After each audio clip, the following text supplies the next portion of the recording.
Hi all, welcome to എജുബി. അപ്പോൾ ഇന്നത്തെ നമ്മുടെ വീഡിയോ എന്ന് പറയുന്നത് 5 tips to crack bank exam. Bank exam clear ചെയ്യാൻ വേണ്ട അത്യാവശ്യം 5 ടിപ്പുകൾ എന്തൊക്കെയാണെന്നാണ് നോക്കാൻ പോകുന്നത്. അപ്പോൾ നിങ്ങൾ ഏറെക്കുറെ എല്ലാവരും അവെയർ ആയിരിക്കും ബാങ്ക് എക്സാമിനെ പറ്റി. ഇതിനെക്കുറിച്ച് അറിയാത്തവരും കാണുമായിരിക്കും. അപ്പോൾ നമ്മളൊരു ഗവൺമെൻറ് ബാങ്കിൽ വർക്ക് ചെയ്യണം എന്നുണ്ടെങ്കിൽ നമ്മൾ ബാങ്ക് എക്സാം ക്ലിയർ ചെയ്തതിന് ശേഷം മാത്രമേ നമുക്ക് ബാങ്കിലേക്ക് ഒരു ജോലിക്ക് എൻ്റർ ചെയ്യാൻ പറ്റത്തുള്ളൂ. അപ്പോൾ അതിൽ 5 ടിപ്പുകൾ, എന്തൊക്കെ 5 കാര്യങ്ങൾ ഉണ്ടെന്നുണ്ടെങ്കിൽ നമുക്ക് ബാങ്ക് എക്സാം ക്ലിയർ ചെയ്യാൻ പറ്റും എന്നാണ് ഈ വീഡിയോയിൽ പറയുന്നത്. ആദ്യത്തെ എന്ന് പറയുന്നത് റൈറ്റ് എക്സാം സെലക്ഷൻ. ഓക്കെ, അപ്പം നമ്മൾ ബാങ്ക് എക്സാം എന്ന് പറയുമ്പോൾ തന്നെ അതിൽ IBPS POയുടെ എക്സാം വരും, IBPS ക്ലർക്ക് വരും, IBPSന്റെ POയുടെയും ക്ലർക്കിന്റെ എക്സാം വരും, RRB ഗ്രാമീൺ ബാങ്കിന്റെ PO ക്ലർക്ക് എക്സാം വരും. പിന്നെ ഇതിൻ്റെ ഒരു ബാങ്ക് എക്സാം പ്രിപ്പറേഷൻ ചെയ്യുന്നവർക്ക് ഇൻഷുറൻസ് എക്സാംസും എഴുതാനായിട്ട് സാധിക്കും. അപ്പോൾ ഇങ്ങനെയുള്ള എക്സാംസ് ആണ് ഇതിൽ വരുന്നത്. അപ്പോൾ നിങ്ങൾക്ക് അൾട്ടിമേറ്റ് ആയിട്ട് നിങ്ങൾ അറിഞ്ഞിരിക്കണം, ഇനി ബാങ്കിലാണോ എനിക്ക് വർക്ക് ചെയ്യാൻ താല്പര്യം, അതോ ഇൻഷുറൻസിലാണോ. നമ്മൾ കിട്ടുന്ന ഏതിലെങ്കിലും സാറ്റിസ്ഫൈഡ് ആവാതെ നമുക്ക് അൾട്ടിമേറ്റ് ആയിട്ട് ഒരു എയിം വേണം. ഇപ്പോൾ IBPS PO ക്ലിയർ ചെയ്യണം, എനിക്ക് ബാങ്കിലൊരു പ്രൊബേഷണറി ഓഫീസർ തന്നെ ആകണം എന്നാണ് നിങ്ങളുടെ ഉദ്ദേശമെങ്കിൽ ആ എക്സാം ഫോക്കസ് ചെയ്ത് പഠിക്കുക. സെക്കൻഡ് പോയിന്റ് എന്ന് പറയുന്നത് സ്റ്റഡി ദ ബേസിസ്. അപ്പം ഇതാണ് ഏറ്റവും ഇമ്പോർട്ടൻ്റ് ആയിട്ടുള്ള ഒരു പോയിന്റ് എന്ന് പറയുന്നത്. നമ്മൾ ബാങ്ക് എക്സാം ക്ലിയർ ചെയ്യണമെന്നുണ്ടെങ്കിൽ നമുക്ക് ബേസിക് ആയിട്ടുള്ള എല്ലാ കാര്യവും തറവായിട്ട് തന്നെ അറിഞ്ഞിരിക്കണം. അപ്പോൾ അതിൽ കോണ്ട് ഉണ്ട്, മാത്സ് ഉണ്ട്, റീസണിങ് ഉണ്ട്, ഇംഗ്ലീഷ് ഉണ്ട്, ഇങ്ങനെ കുറച്ച് സെക്ഷൻസ് ഉണ്ട്. അപ്പോൾ അതിൽ മാത്സ് ആണെന്നുണ്ടെങ്കിൽ നമ്മൾ ഒരു ടോപ്പിക് എടുത്തു കഴിഞ്ഞാൽ നമുക്ക് അതിൻ്റെ ബേസിക്സ് അറിയാവുന്നുണ്ടെങ്കിൽ നമുക്ക് അതിൻ്റെ മെയിൻസ് എക്സാം സുഖമായിട്ട് ക്ലിയർ ചെയ്യാൻ പറ്റും. പക്ഷെ ബേസിക്സ് അറിയില്ല, ജസ്റ്റ് ഷോർട്ട് കട്ട് മാത്രമേ അറിയാൻ പാടുള്ളൂ എന്നുള്ള ഒരാളാണെന്നുണ്ടെങ്കിൽ അതിൻ്റെ മെയിൻസ് എക്സാം വരുമ്പോൾ നമ്മളൊന്ന് പതറും. സോ നമ്മൾ ബേസിക്സ് അത്രയും ക്ലിയർ ആയി തന്നെ പഠിക്കുക. അപ്പോൾ കുറച്ച് സമയം എടുത്താലും പ്രശ്നമില്ല, നല്ല രീതിക്ക് ബേസിക്സ് എന്ത് ചെയ്യുക, പഠിച്ചു പോവുക.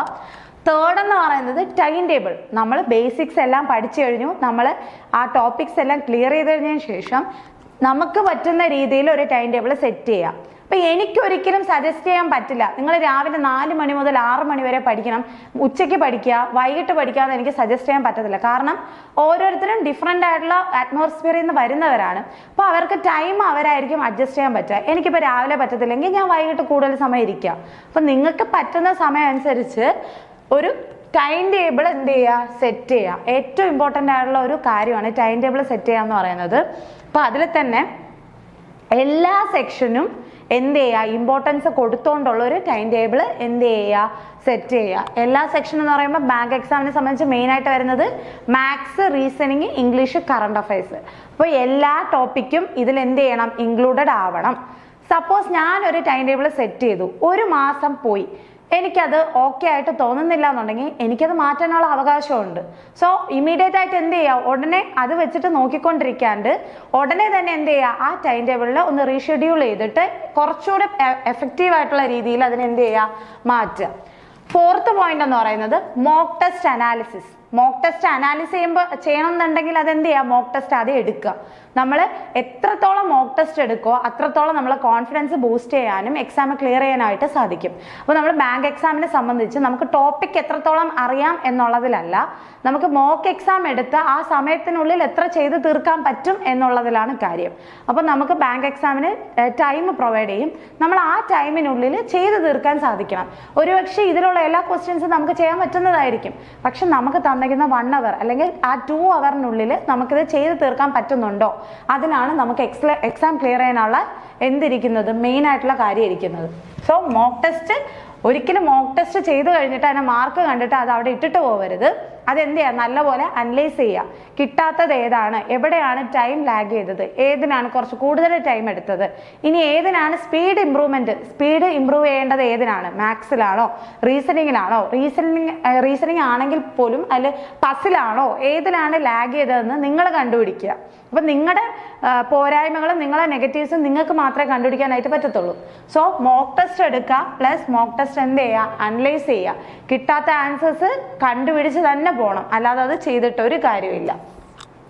ഫൈനലായിട്ട് വരുന്ന 5ാമത്തെ പോയിന്റ് ആണ് ഏറ്റവും ഇമ്പോർട്ടൻ്റ് ആയിട്ടുള്ള കാര്യം, കൺസിസ്റ്റൻസി. നിങ്ങൾ ഇതെല്ലാം ചെയ്ത് കഴിഞ്ഞിട്ടും നിങ്ങൾക്ക് കൺസിസ്റ്റൻസി ഇല്ല എന്നുണ്ടെങ്കിൽ നിങ്ങൾക്ക് ഒരിക്കലും ബാങ്ക് എക്സാം ക്ലിയർ ചെയ്യാൻ പറ്റില്ല.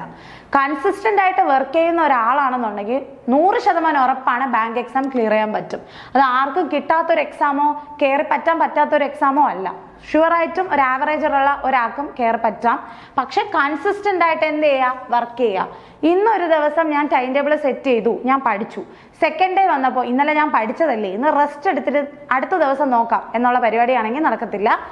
ഇന്ന് നോക്കുകയാണെന്നുണ്ടെങ്കിൽ അതിനേക്കാളും കുറച്ചുകൂടെ എഫക്റ്റീവായിട്ട് സെക്കൻഡ് ഡേ നോക്കുക, അതിനേക്കാളും കുറച്ചുകൂടെ ഇമ്പ്രൂവ് ചെയ്ത് തേർഡ് ഡേ നോക്കുക. അങ്ങനെ ഓരോ ദിവസം എന്ത് ചെയ്യുക, ഈ ലെവല് കൂട്ടി വരുവാണെന്നുണ്ടെങ്കിൽ മാത്രമേ നമുക്ക് ബാങ്ക് എക്സാം ക്ലിയർ ചെയ്യാനായിട്ട് പറ്റത്തുള്ളൂ.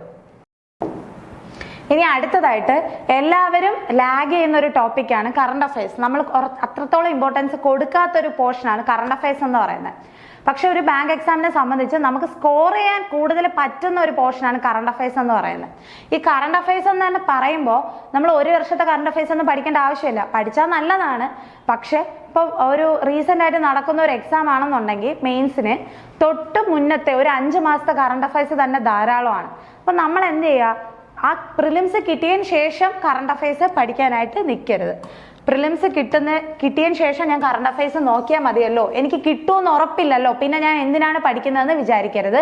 കറണ്ട് അഫയേഴ്സ് എന്ത് ചെയ്യുക, ആദ്യമേ നിങ്ങൾ ഈ കൺസിസ്റ്റന്റ് ആയിട്ട് ടൈം ടേബിൾ വയ്ക്കുന്നതിനോടൊപ്പം ആ ടൈം ടേബിൾ ചെയ്യുന്ന പോകുമ്പോൾ അതിനോടൊപ്പം ഇൻക്ലൂഡ് ആക്കേണ്ട ഒരു മേജർ ആയിട്ടുള്ള ടോപ്പിക്കാണ് കറണ്ട് അഫയേഴ്സിന്റെ എന്ന് പറയുമ്പോൾ. അതായത് നിങ്ങൾ ഡെയിലി കറണ്ട് അഫയേഴ്സ് എഴുതി പോവുക. ഡെയിലി അന്നുള്ള കറണ്ട് അഫയേഴ്സ് ഒരു നോട്ട് എടുക്കുക, അതിലെഴുതുക, അത് പഠിക്കുക, അന്ന് തന്നെ പഠിക്കുക. എല്ലാം എഴുതി വെച്ചിട്ട് ലാസ്റ്റ് ഡേ പഠിക്കാം എന്നുള്ളൊരു വിചാരം വേണ്ട. അന്നുള്ള കറണ്ട് അഫയേഴ്സ് അന്നന്ന് തന്നെ പഠിക്കുക. അങ്ങനെയാണെന്നുണ്ടെങ്കിൽ ഒരു വീക്കിന്റെ അവസാനം വരുമ്പോൾ ആ വീക്കിലെ കറണ്ട് അഫയേഴ്സ് റിവിഷൻ ചെയ്യാൻ പറ്റും. ആ മാസം അവസാനം വരുമ്പോൾ ആ മാസത്തെ ബാക്കിലോട്ടുള്ള എല്ലാ കറണ്ട് അഫയേഴ്സും റിവിഷൻ ചെയ്യാൻ പറ്റും. അപ്പോൾ തന്നെ 2 റിവിഷൻ ആയല്ലോ. പിന്നെ നമ്മൾ വരുന്ന എക്സാമിന് മുന്നേ ഈ പേപ്പർ ജസ്റ്റ് ഒന്നെടുത്ത് മറിച്ച് നോക്കിയാലും നമുക്ക് കറണ്ട് അഫയേഴ്സ് പഠിച്ചെടുക്കാൻ പറ്റും. സോ ഇത്രയും കാര്യങ്ങൾ മാത്രം നോക്കുകയാണെന്നുണ്ടെങ്കിൽ നിങ്ങൾക്ക് ഉറപ്പായിട്ട് 100% ഉറപ്പാണ് ബാങ്ക് എക്സാം ക്ലിയർ ചെയ്യാൻ പറ്റും. അപ്പോൾ എല്ലാവരും നന്നായിട്ട് പഠിക്കുക. അടുത്തൊരു വീഡിയോ കാണാം. Thank you.